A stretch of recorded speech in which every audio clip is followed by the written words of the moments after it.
Praise the Lord. எப்படி இருக்கீங்க? நல்லா இருக்கீங்களா? யாவரும் இயேசு நாமத்தில் வாழ்த்துகிறேன். இன்றைக்கு ஆண்டு தருகிற தீர்க்க தரிசன வார்த்தை லூக்கா எழுதின சுவிசேஷ புஸ்தகம் 23 அதிகாரம் 28 வசனம்.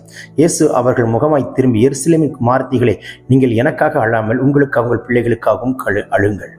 பாருங்கள், புலம்பி அழுகிற அந்த ஸ்திரீகளின் கூட்டத்தை பார்த்து சொல்கிறார், எருசலேமின் குமாரத்திகள். அது எனக்கு ரொம்ப பிடித்திருக்கிறது.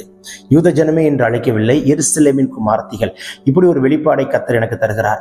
வாக்குத்தத்தம் பண்ணப்பட்ட என் பிள்ளைகளே, அப்படின்ற பரம எருசலேமுக்காக ஆயத்தமா இருக்கிற பிள்ளைகளே, பிதாவின் திட்டத்தை அறிந்து கொண்ட பிள்ளைகளே, எனக்காக அழாதிருங்கள். உங்களுக்காக உங்கள் பிள்ளைகளுக்காக கண்ணீர் விடுங்கள். ஏன் எனக்காக அழுகிறீர்கள்? அழகாய் சொல்கிறார் பாருங்கள்.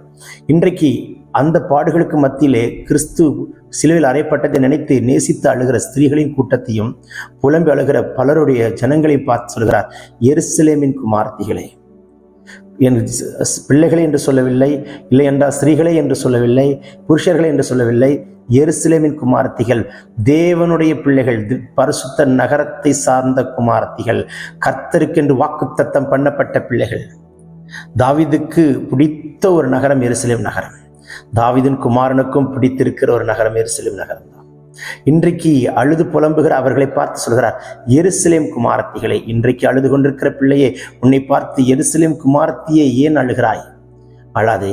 உனக்காக உன் பிள்ளைகளுக்காய் கண்ணீர் விடு. உங்கள் பிள்ளைகளுக்காய் கண்ணீர் விட வேண்டியது அவசியம். இந்த கடைசி நாட்களிலே பிள்ளைகள் கர்த்தரால் வரும் சுதந்திரம் அல்லவா, கர்ப்பத்தின் கனி கர்த்தருடையது அல்லவா. பிசாசு தொடக்கூடாது, சத்துரு தொடக்கூடாது, பலவீனம் தொடக்கூடாது, வியாதி தொடக்கூடாது. சொல்ல சொல்ல பரலோகம் திறக்கப்படுகிறதை பார்க்கிறேன். உங்கள் பிள்ளைகள் மேல் கை வைத்த சத்துருவின் கையை முறிப்பாராக. பிறந்தநாள் திருநாள் காண்கிறவர்களை கர்த்தர் தொட்டு ஆசீர்வதிக்கிறார். வியாதி நீங்கி கொண்டிருக்கிறது. உன் பிள்ளைகள் கர்த்தரால் போதிக்கப்பட்டிருப்பார்கள் என்ற சந்தோஷத்தை விட பெரிய சந்தோஷம் உலகத்தில் ஒன்றுமில்லை. கர்த்தரால் போதிக்கப்பட்டிருக்கிற பிள்ளைகளை நம் பிள்ளைகளை கர்த்தர் வைப்பாராக. கர்த்தரால் போதிக்கப்பட்ட பிள்ளைகள், சத்தியத்தில் நிற்கிற பிள்ளைகள், வார்த்தையில் நிற்கிற பிள்ளைகள், தேவனுக்காக வைராக்கியமா ஓடுகிற பிள்ளைகள், தம்புரு சுரமண்டலம் வாசிக்கிற பிள்ளைகள், நம் பிள்ளைகள் மேல் அப்படி ஒரு அபிஷேகத்தை வைப்பாராக. எந்த பிள்ளை குடிக்குது, எந்த பிள்ளை சிகரெட் பிடிக்குது, எந்த பிள்ளை உலகத்துக்கு நேராய் போகுது, எந்த பிள்ளை மாம்சத்தில் விழுந்து கிடக்கிறது, இன்றைக்கு இயேசுவின் கரம் தொடுகிறதை பார்க்கிறேன். Take this prophetic word. உன் பிள்ளைக்கு ஒரு ரட்சிப்பு உண்டாகட்டும். தூர தேசத்தில் இருக்கிற பிள்ளைக்கு ஜெபியுங்கள். என் பிள்ளை அமெரிக்காவில் இருக்கிறான், ஆஸ்திரேலியா இருக்கிறான், ஜப்பான்ல இருக்கான், தாய்வான்ல இருக்கான். That's not a blessing. என் பிள்ளை கர்த்தருக்குள்ள இருக்கிறான். That's a blessing. Take this prophetic word. Receive it in Jesus' name. Amen. Amen. God bless you. Have a blessed day.